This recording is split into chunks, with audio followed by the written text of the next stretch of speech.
¿Se imaginan cómo un volcán, uno que está ahí, dormido, puede convertirse en la fuente de energía para toda una región? Bueno, hoy vamos a desentrañar justamente eso, la increíble historia de la caldera de los Húmeros. Es la historia de un gigante geológico que pasó de ser un completo misterio científico a una fuente vital de energía limpia para México. Esa es la pregunta del millón, ¿no? Porque no es algo que se pueda ver a simple vista. Estamos hablando de algo enterrado a kilómetros de profundidad. Para encontrarlo, se necesita ciencia, claro, pero también mucho ingenio y, la verdad, un poco de trabajo de detective. Y justo esa es la historia que vamos a contar, cómo un grupo de científicos en México se puso a seguir las pistas, como detectives, para resolver este enigma. Vamos a seguirles los pasos a ver cómo descifraron el código secreto de este volcán. Ok, para entender bien esta historia, tenemos que viajar en el tiempo. Vámonos a los años 70. En ese entonces, México estaba en plena expansión, creciendo, y necesitaba con urgencia más y nuevas fuentes de energía. Y ahí, una de las grandes promesas era la geotermia, o sea, el calor que viene del interior de la Tierra. A ver, en ese momento ya había un campo geotérmico funcionando, el de Cerro Prieto, pero la CFE y la UNAM dijeron, necesitamos más, así que pusieron la mira en 3 nuevas zonas que parecían tener un potencial enorme, todas dentro del cinturón volcánico mexicano. Y sí, una de esas zonas era precisamente los Húmeros. Entonces, el primer paso era obvio, había que entender al sospechoso. ¿Qué tan grande era este lugar? ¿Qué demonios se escondía bajo la superficie? Así que toda la investigación inicial se centró en eso, en mapear esta estructura volcánica, que ya se sabía era enorme. Y aquí es súper importante entender este concepto.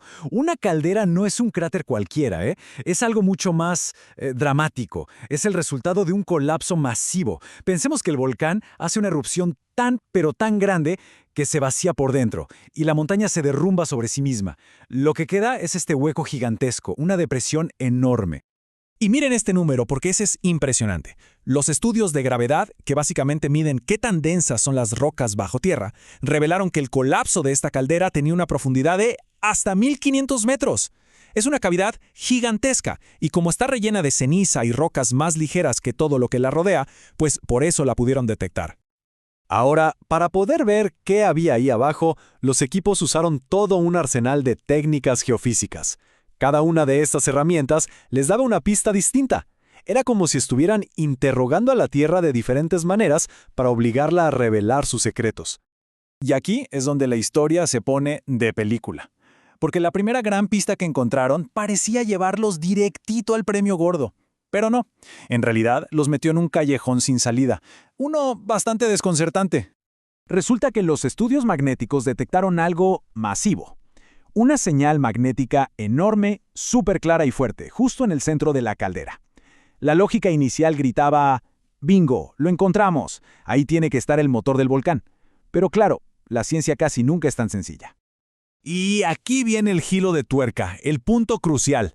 Hay un principio en física llamado temperatura de Curie. Suena complicado, pero es simple. Las rocas y otros materiales magnéticos pierden su magnetismo cuando se calientan mucho, por encima de esa temperatura. Y para lo que ellos buscaban, una fuente geotérmica, necesitaban calor extremo, o sea, temperaturas muy pero muy por encima de ese punto de Curie. ¿Se ve la contradicción? La señal magnética más potente venía de un lugar que por definición no podía estar lo suficientemente caliente. Si era muy magnético, significaba que estaba frío. Era una pista falsa de manual. Un gigante magnético sí, pero frío para lo que buscaban. La verdadera fuente de calor tenía que estar en otro lado. Y aquí es cuando llega el momento ¡Eureka! Mientras el equipo de magnetismo se rompía la cabeza con este acertijo, los datos de los otros equipos, los que usaban las otras herramientas, empezaron a señalar hacia un lugar completamente diferente. Esta cita, que es del informe original de 1978, es la clave de todo. De repente, los equipos empezaron a notar que todas las señales que indicaban calor de verdad no estaban en el centro. No, señor, estaban todas agrupadas hacia el lado oeste de la caldera. Es que, miren esto, es increíble cómo todo empieza a encajar. El potencial eléctrico más alto en el oeste, la temperatura en la superficie 2 o 3 grados más alta en el oeste. Las ondas de los sismos se frenaban justo ahí, como si estuvieran pasando por algo caliente y medio derretido. Eran un montón de pruebas distintas, independientes entre sí, y todas, absolutamente todas, apuntaban al mismo lugar. Misterio resuelto. Perfecto. Con el mapa del tesoro ya en la mano, el siguiente paso era obvio.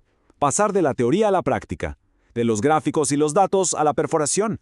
A ver cómo este descubrimiento de los años 70 se convirtió en energía real y tangible. Y el progreso fue bastante rápido, la verdad. Casi de inmediato, en el 78, empezaron a perforar. Para el 81, ¡pum! Primer pozo exitoso, confirmando todas las teorías. Y apenas 10 años después, en 1991, la planta ya estaba operando comercialmente, generando electricidad. Un camino bastante directo. Y esto es quizás lo más importante de todo. No fue suerte, para nada.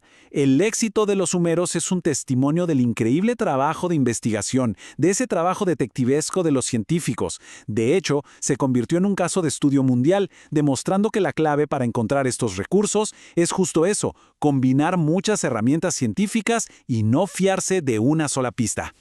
Muy bien, ya vimos la historia, la ciencia, el descubrimiento. Pero, ¿y hoy qué? ¿Cuál es el impacto real de haber resuelto ese acertijo geológico hace décadas? Pues miren, hoy en día la planta de los sumeros tiene una capacidad de casi 96 megavatios. Y eso es un montón de energía limpia, constante, confiable, que va directo a la red eléctrica nacional. Y las perforaciones, por supuesto, confirmaron lo potente que era la fuente de calor. Hablamos de temperaturas de hasta 350 grados Celsius allá abajo en el yacimiento. Ese era el motor que los científicos estaban buscando desde el principio. Pero quizá el número más impactante de todos sea este. La energía que se genera en los sumeros es suficiente para darle electricidad a más de 130,000 hogares y negocios, principalmente en Puebla y en partes de Veracruz. Es un impacto directo en la vida de la gente. Así que, en resumen, lo que empezó como un misterio geológico, como un montón de mapas y datos que parecían abstractos, hoy es algo muy real. Hoy es luz en las casas, es desarrollo para la región y es energía sostenible para cientos de miles de personas. Al final, la historia de los sumeros nos deja una lección increíble, ¿no?